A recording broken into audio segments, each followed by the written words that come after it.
pace with which the world today is moving, with its growing complexities, is somewhat not unknown to most of us. However, what is most intriguing is our ignorance, our utter ignorance of where it is taking us.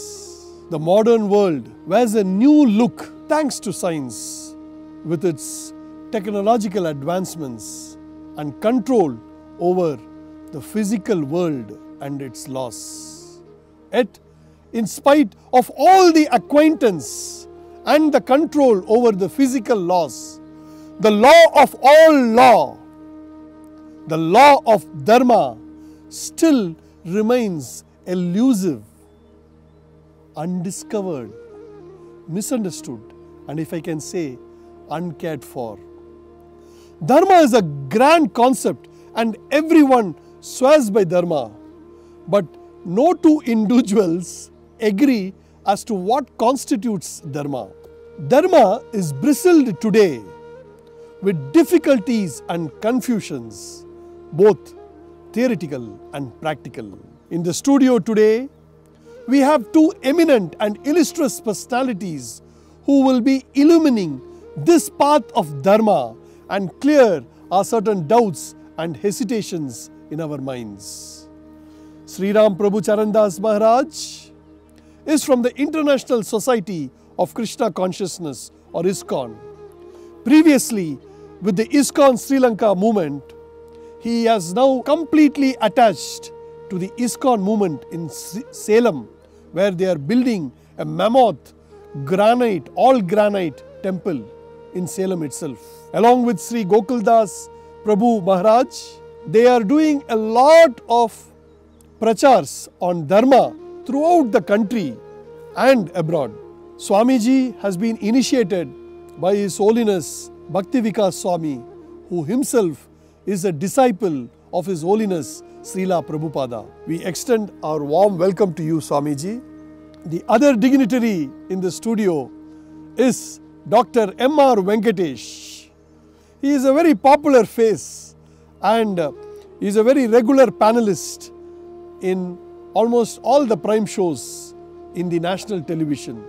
He is also a very renowned and accomplished columnist in large media publications in India. He is an advocate, an expert on criminal laws, on economic offences, serious financial frauds and anti-money laundering guidelines. For many who are not aware, he has also passed his chartered accountancy with an All India ranking. He is a doctorate, he is a visiting faculty in many professional educational institutions, and he has authored several books. His recent book, which was published in 2021, Retaining Balance the Eternal Way, was acclaimed widely even by the policy makers of this country. We extend a very, very warm welcome to Dr. M.R. Venkatesh. I know he likes to be addressed as Dr. MRV. Swami Ji, when we say that Dharma is that which upholds the order of this cosmos, it gives us and reveals to us the idea of sustainability. But from a different perspective, we find that the same Dharma keeps declining and from time to time needs reinstatement always. When Dharma is a sustainable value, why does it become unsustainable when applied and declining when practiced? Hare Krishna. Thanks, Dr. Harish Ji. First of all, you have set the tone for this entire discussion. Dharma, the word Dharma is actually a very a generic term. Fortunately, today the word Dharma has been become a common word across the world. So the word Dharma has already become very common.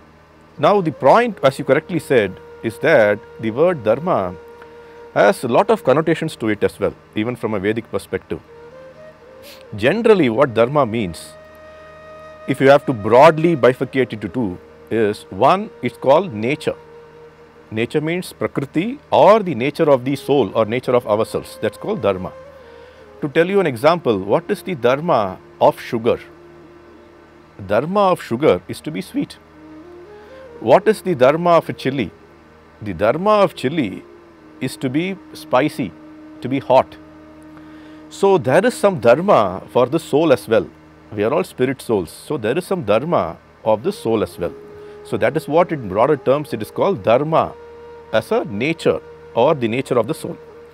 The other commonly used term for Dharma is about our duty. Our duty, what is our duty? Say for example, the spirit soul has some duty to perform. And what is that duty?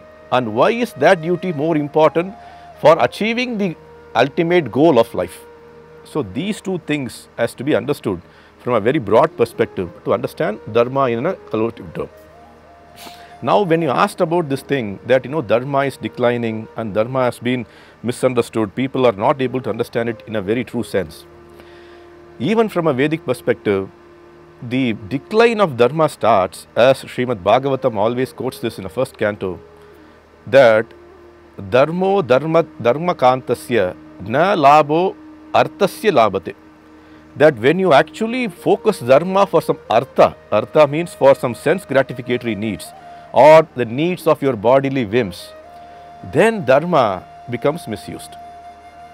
Dharma is only for apavargasya. Apavargasya means it is only used for mode of liberation or mode of achieving the primary goal or the ultimate goal or the paramo dharma is what we call it. So today, as I have to put it, that we have actually taken this word dharma or the duty of our self to be more of sense gratificatory in nature, and that is where the decline has started. This is just to give you a perspective. To conclude to your question is also that in Vedic times, even from the Vedic scriptures, we see that there is cycle. See, Vedic time is always cyclical. It's not linear. So the four yugas, Satya Yuga, Treta Yuga, Dwapara Yuga and Kali Yuga comes once again in a cyclic format. So the Dharma has four legs to it. As it's always been understood from Vedic perspective, it's called Daya, purity, austerity and renunciation. These four limbs of Dharma keeps reducing every 1/4 or 25% in each yuga.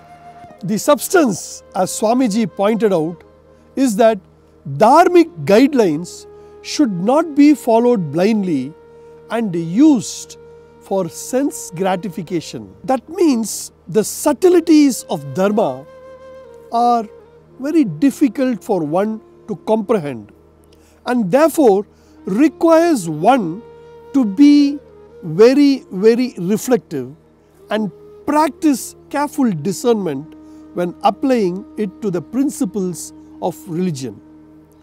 Dr. MRV, is Dharma then an exclusive and privileged doctrine of the Hinduism, or can it be extended beyond religion?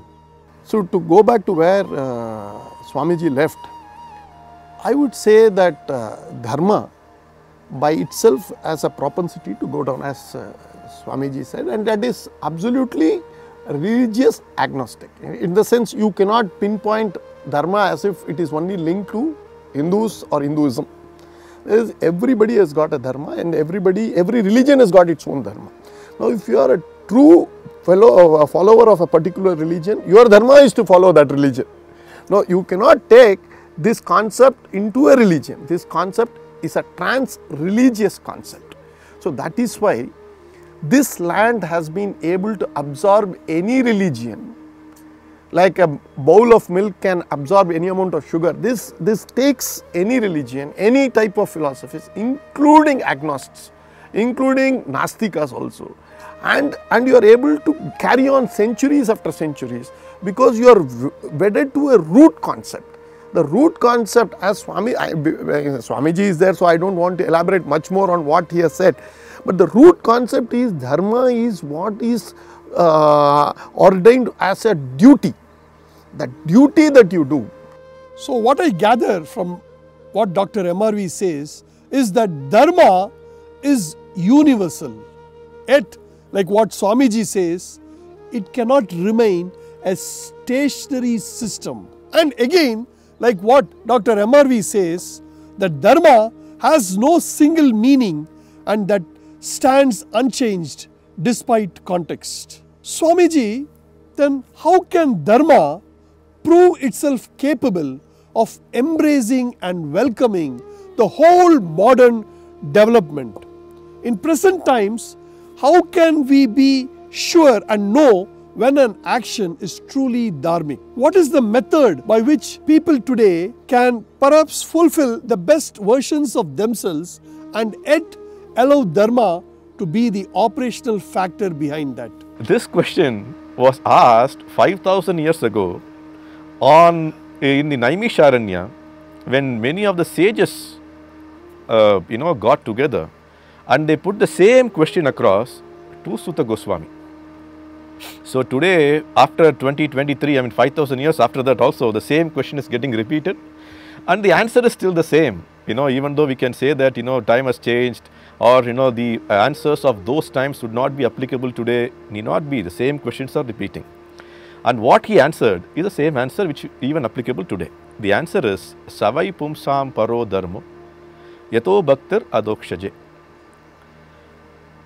Ahaituki Apratihata, Ye Atma Suprasidati. It actually is very few words are there, but it has a very deep meaning. Savai Pumsam Paro Dharmo. Pumsa means for human being. Pumsa means human being. Savai Pumsam. Savai means certainly. Paro Dharma, which means the ultimate Dharma or the best Dharma or a Dharma which one has to perform. Okay. What it says, Savai Pumsam Paro Dharmo, Yato Bhaktir Adokshaje. So a bhakti or surrender or some actions in some, the religious activity or what you call for an ultimate good has to be performed to Adokshaja, Lord Krishna.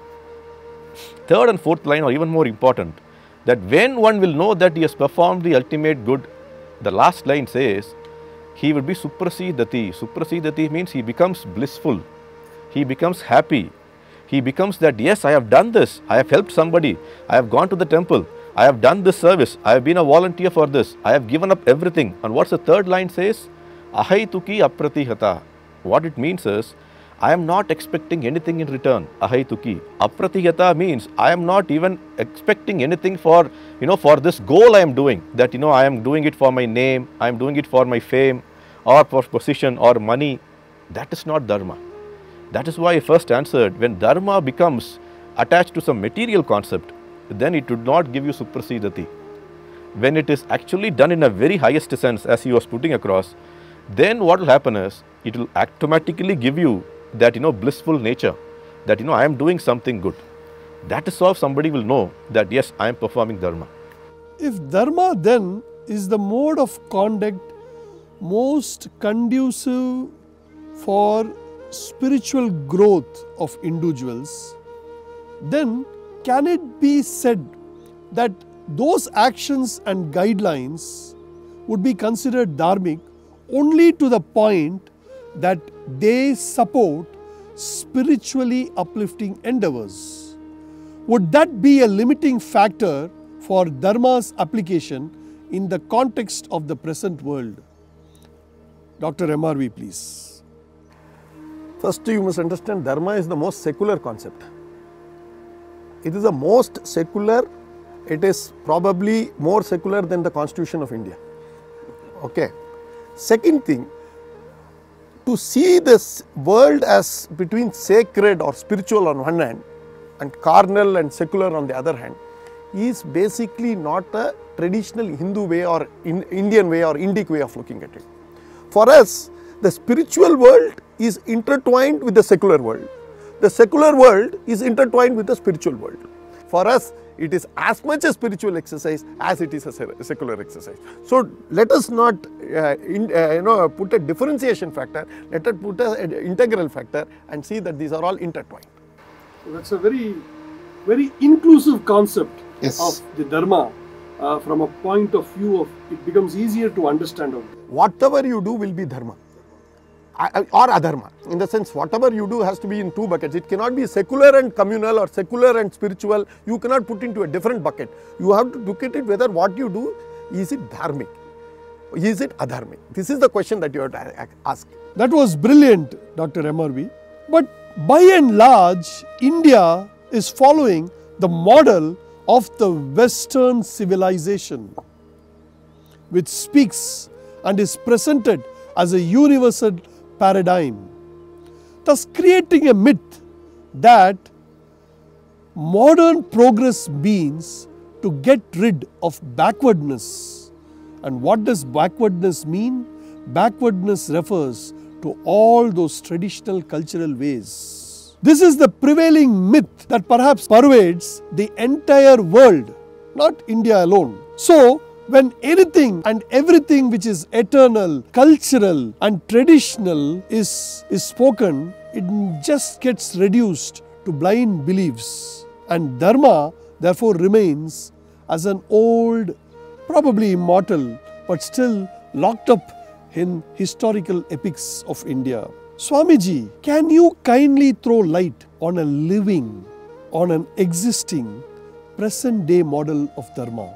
Is it possible for any institution or place to, for that matter, to become a living explanation of this abstruse philosophy of Dharma in today's times? Yes, of course. In the traditional way also, there has been a lineage by which Dharma has been given from one generation to another generation. That is where Puranas, Itihasas and your Vedic scriptures to greater extent come into play. The Puranas and Itihasas are being written or has been given to us in such a way to explain to us what is Dharma, what is Adharma, what has to be performed, what ought to be performed, and what is the way of life that one has to take when we come to a junction of in life that we have to take left or right. These are all being given through our Puranas and Itihasic texts. So that is where we get the, what I call is, that is where some people misunderstand even today that these Itihasas and Vedic scriptures are very, very, not applicable to this day and age. But certainly it is not. What happened in the pages or what we hear from the stories of Ramayana and Mahabharata is happening every day. The war which is happening today in some part of the world is the same situation what happened the war in Kurukshetra at 5000 years ago. The same war which Rama has to take over to establish Dharma, that he has to fight over the demon who was actually adharmic. So it's the same old story. Coming to the point that we are asked about whether there is any live examples or whether there is something which we can take as an role model for this activity, that is where many of the temples and the spiritual organizations come into picture. See, the idea of instituting a temple is also to show to the people that you come here, you understand about our Itihasas and Puranas, you understand about how to live a life. Today's temples have become standalone places of worship, unfortunately. People go there, spend 5 minutes or 10 minutes time, and they think that we are just getting some benefit out of it. It's like a business activity. I go to the Lord, ask for something, I throw some money to him, and then he will do this for me. Unfortunately, it is not. The temples are, I would call, universities which actually has to propagate Dharma to people. Today it is not happening. We are not able to spend time there, nor the temples and institutions are not able to give out those dharmas to people. And that is where the living examples or some of these examples which we need to have is actually all around. Even our own examples of International Society for Krishna Consciousness, ISKCON, has established temples all across the globe. I can tell today that we have temples in 180 countries, including the most poor countries like Somalia or all the African sub-Saharan countries or even everywhere. Dharma is needed everywhere. It is not restricted to India. It is not restricted to say Nepal or Sri Lanka or something or the Akhanda Bharat. It is needed everywhere, and some of these institutions are running very beautifully even today to actually show people that why Dharma is very much needed, how to do it practically. The other example which I can also think of is the Dharmasthala, a place in Karnataka, where there has been a tradition of many more generations they have been practicing this, showing to people that how this Dharma has to be practiced, how Dharma has to be done in a daily life. And that is another example which comes to my mind, which can be shown to the whole world that Dharma can be very, very practical. First, one should also read or hear and understand the history of Dharmasthala. The history of Dharmasthala, which started in the 10th, 11th century AD, how the Dharma Devatas came in, how they established the system of, how the Dharma will be, maintained by the Dharmaadhikaris, and how 20 generations, not one or two, for centuries, 20 generations of Dharmaadhikaris have come, Hegdes have come. And what they have done is, they have still maintained the same, duties and actions to maintain that Dharma. Last time I had this good fortune to be there on the Shankaranti day, when a beautiful thing happens. This is actually very, very important for any common man, or even for the system, as M.R. Visa was telling, even for the system to understand how they actually maintain this transparency. The Dharmaadhikari, Puja Hegdeji, he goes on the Shankaranti day and answers in front of the Dharma Devatas about his actions, what he has done. And what I understood is, his actions are the answer. The transparency in which all the actions are completely told in front of the Dharma Devatas, that I have performed this, I have done this dana, I have taken care of this, I have maintained the total this thing of the entire community. Everything has been reported, so that even the common man who has come to that festival on that day hears out what has been done by the temple. There is nothing to hide. In Dharma, there is nothing to hide. It's an open book. And today, it's an epitome of how transparency can also be established in any system today, where today we are actually having a lot of problems, where people don't tell you transparently what they did. Some of the actions are kept very, very opaque. Here nothing is kept, anything, opaqueness is not there, everything is transparent.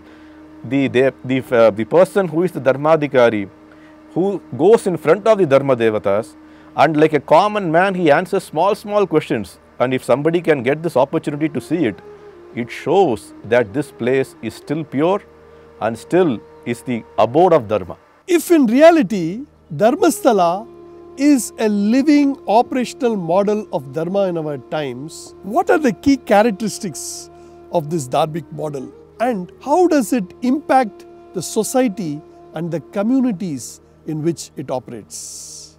See, as Swami Ji put it, temples are not equal to mosque, is not equal to church.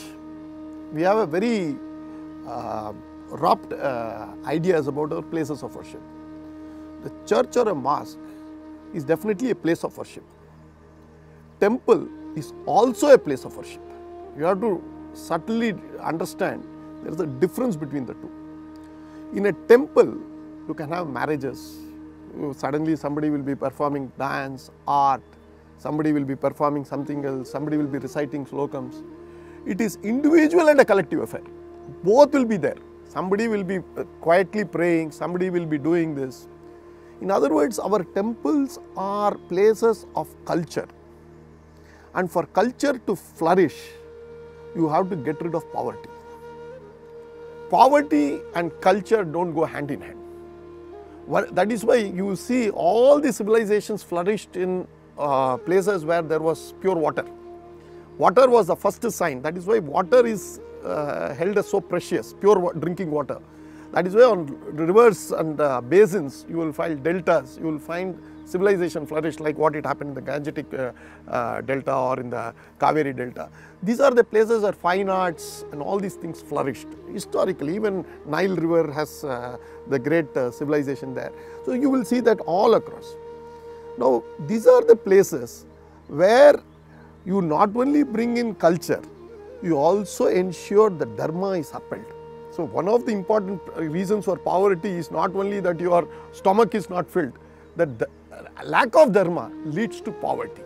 So that is what our temples ensured by bringing in Annadana as a concept. Annadana in all temples was one of the basic, and in fact, in many of these astrologers, whether they know astrology or not, they will simply say, go and do some dana in a temple. That is what is called as a paracetamol prescription. You have a fever, I do not know whether you have fever for what reason, but I will say take some paracetamol, Dolo 650, at least you will have some temporary cure. Annadana is that beginning. The other danas that go along, as I understand from my visits to Dharmasthala, is that there is a Vidya dana. Next, once your stomach is full, you next want Vidya also, and Vidya is there. Then there is a problem of health, so Aushadha Dana is there. But beyond this, the 3 Danas that I told you, something that makes Dharmasthala so unique and a functional model for all other places of worship to in fact think about. That is where I think Hegde ji holds so much of respect in my personal. So this brings us to the more important question, that these are all physical in nature, okay, education, health, food. But there is also a psychological problem many of us face, that can be related to what Arjuna faced in chapter 1 of Bhagavad Gita. So much of conundrum, so much of question, so much of psychological pressure. Will I not be able to? Can I or can I not be able to? Even in Ramayana, Hanumanji faces the same conundrum, whether I can jump up to Sri Lanka, can I see Mata there, can I come back, will I have the strength? Every other Vanara is giving its opinion except Hanuman, who is keeping quiet because he does not know his own self. And it requires a Jambavan there to guide him. Whereas here in Mahabharata, it was Lord Krishna who guides Arjuna, right from chapter 2 onwards. But all of us are requiring that Jambavan or Krishna in our life. At every stage, twist and turn. It may be a small vendor who may guide you. Suddenly you may give you when you see the TV, a character in a serial may give you that spark. But generally, you find that it will be available with Swami G's and sons. And that is where Dharmasthala has become a sthala for dispensing Abhaya Dharma. That psychological treatment is embedded as a institutional mechanism where people go, and a subset of that, I think as a lawyer I am bewildered that people dispense justice and there is a system and they say that this is what it is right and put it across to the Swami Ji there, and he takes it up. The Dharmaadhikari, he is called Dharmaadhikari, he dispenses Dharma, Adhikari for Dharma. And there are long-standing disputes of families. People go there, and if that takes 60 years in a court of law, 50 years in a court of law, it is probably done in a couple of sittings. And the only reason it is done is people adhere to Dharma. Before the Lord, Manjunadeshwarar, they take a oath that they will not speak a lie. And they say that we are coming here with all facts and only facts. And they place it before Swamiji, and that itself leads, and this is not something that has happened last 30-40 years.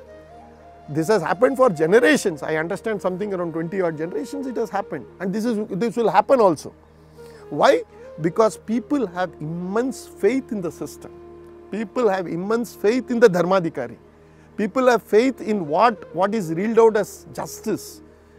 And people don't shake their head and come, they shake their head in belief, not they shake in disbelief. So they agree, the shaking of head is like this, not like this. So they say that yes, we bow to the Lord, we bow to the Dharmaadhikari. So this is the model that takes it to closer to what we are and distinguishes from the Western world. The Western world believes always in externalities, whether it is Jesus Christ for a salvation or whether it is a court for giving you justice. Whereas in our system, everything is self. See, two things which I observed in Dharmasthala, how the practicality of Dharma is being propounded. One is that there are two aspects to it, as he was putting across in the previous question. One is a spiritual aspect to it. The other is the general good or the general community or what you call the common good, which is required for the entire. See, today a community of people are living in a place. They need to be actually shown the way that what is Dharma is. So what they are doing, according to me, is that they have a deep tradition of even the spirituality is maintained. You go to the temple, everything is done based on what the agamas are being explained. Apart from that, they also are doing a lot of activities for the common community of people. Other dharmic activities of, uplifting the people, bringing them to actually what is good, what is not good, running institutions, multiple institutions. There are a whole lot of activities happening out there.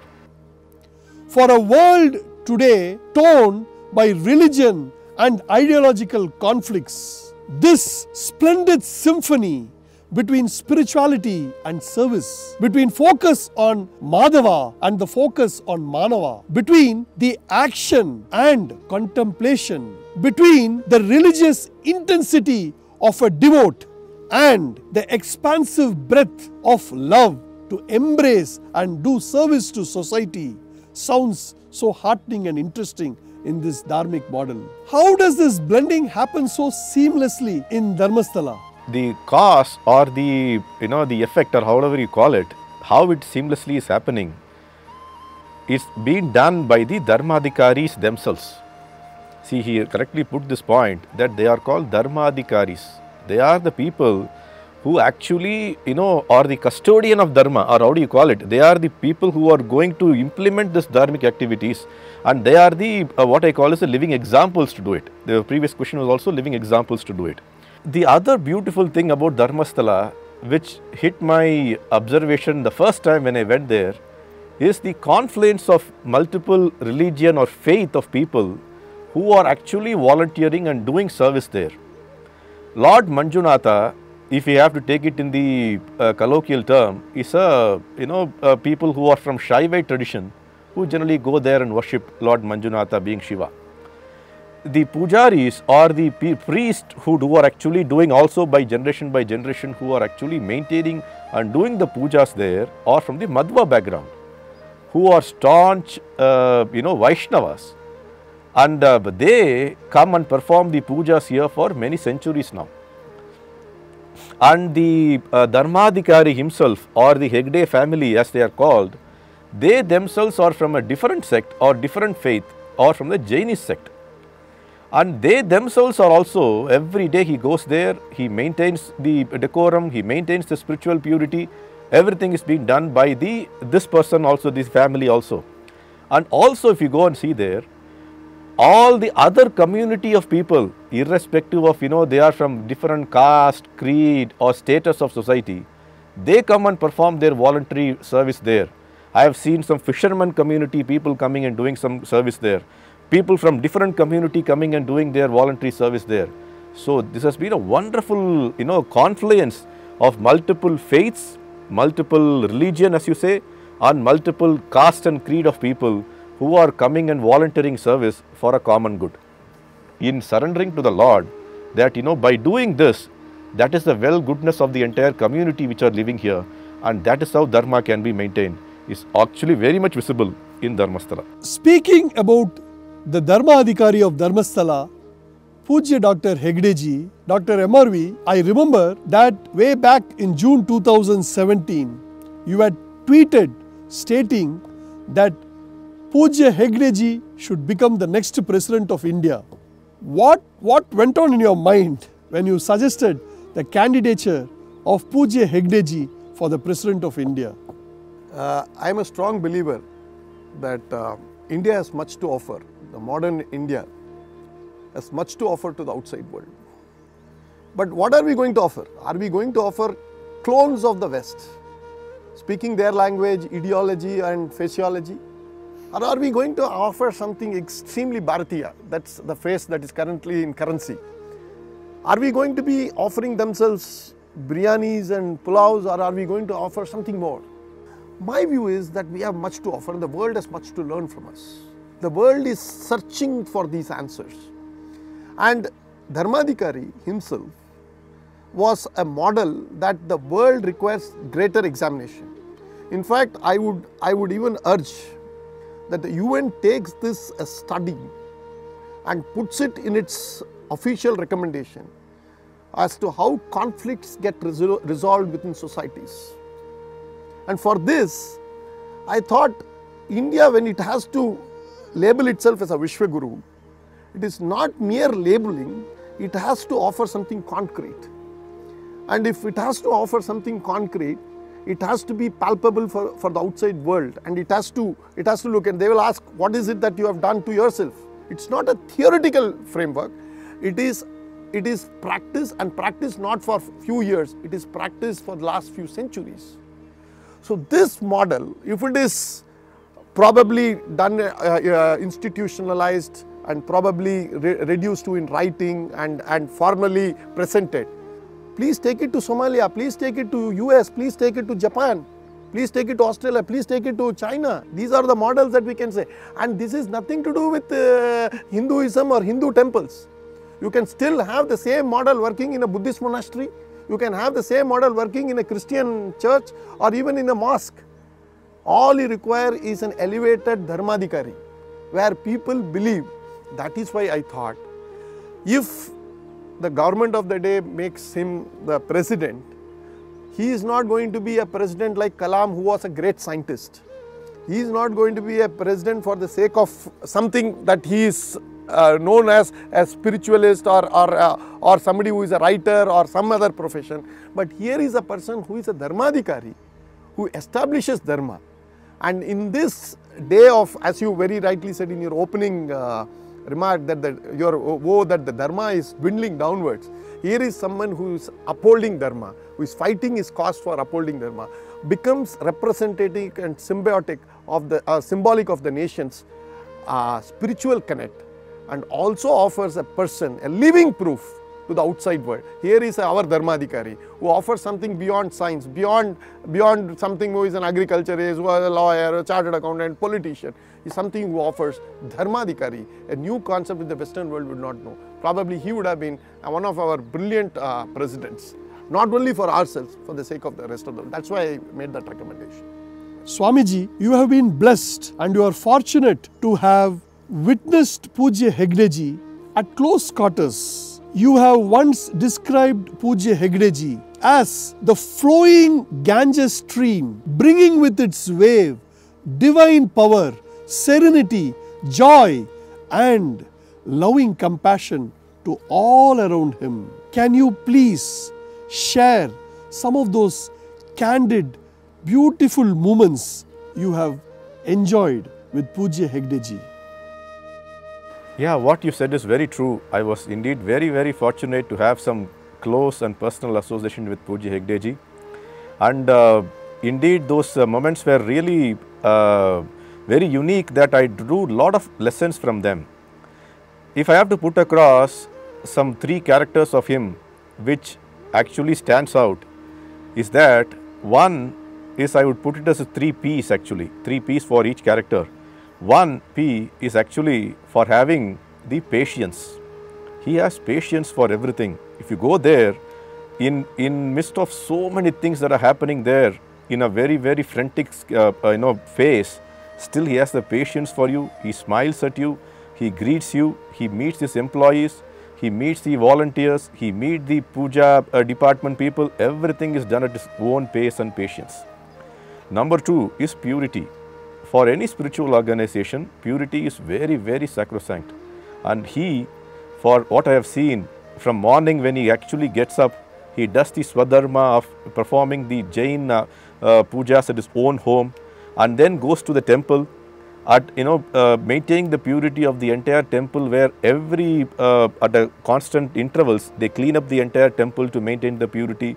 And still many of the items that are required for puja are maintained. So I can go on and go on, purity has been maintained. Number 3 is also what he has is actually that the pulse of people. The third P is called the pulse of the people. Today, as a Dharmaadhikari, Dr. M.R.U. was putting across that dispensing justice, you need to know the pulse of people. One thing which he has actually done over a period of time, which I could see when I saw that, is that he is able to understand the pulse of people. In minutes, he is able to deliver justice. That is quite an amazing thing for a person. Within a minute is able to understand what this person needs and what he has to be given out. In the Vedic text, there is a beautiful verse which comes out, which is termed as Vacho Vegam, Manasa Krodha Vegam, Jivha Vegam, Idara Upasta Vegam. I see this verse to be an embodiment. This person is actually following this. One is called Vacho Vegam. Vacho Vegam means the way in the Vacho means words. What words to be spoken, when to be spoken, and how it has to be spoken. So Vacho Vegam is very clearly understood when you actually move across with him. Second one is called Manasa Krodha Vegam. Manasa Krodha Vegam means how he is able to control his mind and anger. some of the times, I mean, we are all a nascent organization, many times I have myself and even our own peers here would have got really angered by some of the things that are done by our own, volunteers who are doing some service. On many occasions I observed in Dharmasthala that he was not perturbed at all. Manasa Krodha Vegam, he was able to have that control of his Krodha. The third thing is called Jivha Vegam. Jivha Vegam means the control of what to eat and to maintain that purity. That's what I said purity for. I was amazed to hear that he became the Dharmaadhikari or the Hegde at the age of, at a very young age, maybe at 20 or whatever, very young age. And today he is more than 75 years old, 74 years old. So for 50 years, he has maintained that purity. And he once told me when we were walking across that, even for all these 50 years, he is not even, he completely maintained that purity by not even having any food outside, even packed food or even from a restaurant or even if somebody coming and offering some food. This is the purity of an, Madhatipati, or what you call a head of an institution who is dispensing justice and who is a Dharmaadhikari to maintain that purity, which Shastra also says called the Jivha Vegam. Jivha means tongue. How to control your tongue is also very, very important to be a leader. So, the fourth one, Itara Upastha Vegam. What it says, Itara Upastha Vegam is the Vegam of other organs of your body. We have 5 organs, 5 sense gratification organs, and remaining organs also you have to be in complete control so that you become the role model for all the people, as MRV sir was telling here, that every grahastha, every person, every bhakta who is coming to the temple is going to look at him as a role model. And the Shastra again tells us that Mahajanayena Gatasa Pantaha. These are the Mahajanas who are showing us the Pantha, the route, the path which the common man has to traverse.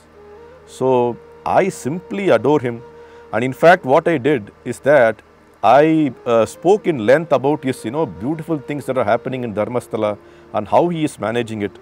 And I actually invited my spiritual master, His Holiness Bhakti Vikas Swami, and we all went there, stayed there for 2-3 days. Both myself and him, my spiritual master, spent a lot of time, understood a lot of things of how this entire the system is being run there, and we took a lot of lessons from it. So even to my own parent organization, we have passed on many of the things that are happening very good there and which can be taken as an implementable points for running a big spiritual organization. And it has been a wonderful journey, and I also look forward for spending much more time with him, learn a lot of things from him, and take it forward for the future generations. Thanks for sharing those precious insights, Swamiji. What I understand is that the life of a noble and virtuous person like Pujya Hegdeji is no doubt a beautiful and a powerful force for the good of the society. Their life is a message for all of us. How do individuals like me and how do all of us in the society take these learnings forward, Swamiji? As Dr. MRV put across, that every one of us who have got associated with Dharmasthala or who know him very well should be the brand ambassadors to take all these things across to every one of them across this country and across the world. The first thing in our Dharma tradition is the belief and faith. All the devotees who have been there, who regularly visit there, or who have very high regard for this Dharma Kshetra should keep continuing doing what they have been doing for many, many years. Nothing is lost there. The same tradition is maintained, Dharma is maintained, purity of the spiritual activities is maintained. We go with full gusto, even more people, we bring more people there. We tell them about the importance of this temple. As MRV also put it across that, spend more time in the temple, understand about the history of it, understand about the importance of it. Even now, very many activities are happening there. I mean, the art and cultural activities, the, training programs for women, the training programs of many of the children also happening there. I can keep on, remembering a lot of activities that are happening every week, every day there. There is no dearth of activities or spiritual activities or cultural activities at Dharmasthala. So as a common man, as a bhakta, as a devotee, partake in all the activities, be a part of this entire scheme of things that are happening in Dharmasthala. That will give a big boost to the Kshetra Dharmasthala, and also this will weaken the enemies who are having some, what I call as the very disgraceful motive of bringing down our institutions. I came to know recently that we are going to have the good fortune to have his 75th birthday that is coming up. Why don't we take his message, take his actions, take his the glorious things that has done for the last 50 years or so for this country, for the Dharmaksthala, and also for the general humanity in general, to propagate it to the whole world, propagate to everybody around there, and make him as a shining star. See, we need such examples to be shown, and he is one such living examples with us. And why it cannot be done in a very, very bigger way, that everybody understands him, that this is the person who has done it rightly, and this is the model which can be followed it also. Harish, you are not so old, so probably you will not understand this term called OYT. This was called Own Your Telephone. Probably 30 years back, you have to pay 8,000 rupees and get your telephone, which will come within a month. Otherwise, you have to wait for 15 years to get a telephone. Now I want to start a new OYT movement. It is called Own Your Temple. Okay, this will be something that you attach yourself to a temple. And Swami Ji very rightly said during the course of one of your questions, nowadays people go and spend as much time in a temple as they would spend a time in, say, in a teller machine or to withdraw cash. They want to go get an instant darshan, pray to the Lord and come out. Our places of worship are not intended to be your teller machines or your ATM booths. You have to go and capture the energy. You have to spend time. You have to be there. You have to be there for some hours. That is why Own Your Temple movement has to start. And all of us, it can be your neighborhood temple or some temple somewhere, but those who are associated with this particular temple, Manjunath Swami temple, my humble plea would be that make it a point that you don't rush to the temple, have a darshan and get away. Please be there for some hours, spend some time, gather the energy, and that is what will put us in good state. So this itself, the problem with us is that most of us don't have time, and time is the biggest dana that we can give back to this particular institutions. These institutions want our time. They are crying for our time. And it is our dharma that we spend some time. Professionals who can write software for them, who can help them in crowd management, people who can help them in administrating better, people who can give legal advice to them so that they can help them, they help their causes much better. All sort of accountants who can help them with accounting. So many people can volunteer and do so many things for the entire spiritual movement or the dharma movement that is happening. These are going to happen without us. They will do for us. But the question is, Harish, that we need to ask ourselves, what is that we are giving back to these people? What is that we are giving back to these institutions? And I personally feel everybody must spend 1 hour every week. I am asking 1 hour per week in the temple of your choice. And more importantly, when you come to bigger kshetras, at least we must visit once in 3 months. And so that we give that type of response to the people who are carrying on this type of institution. Tell them that this type of larger institutions are the umbrella institutions, which I call it, are under which several smaller institutions are functioning. And these are role models that we need to capture and try to emulate in our personal family life and all these things. These are things that we need to take care. So my humble plea to all the bhaktas is that please see that you participate not from a distance, but actually giving time. And that is what will put all these dharma kshetras in good state. The real secret of life is to understand this dharma, the great cosmic law, and having understood it, to hold on and support it dearly. To the extent a person is able to do so, he protects himself. As is described in Manusmriti, dharma eva hato hanti, dharma rakshati rakshataha tasmat dharmo na hantavya, which means dharma, if destroyed, destroys everything.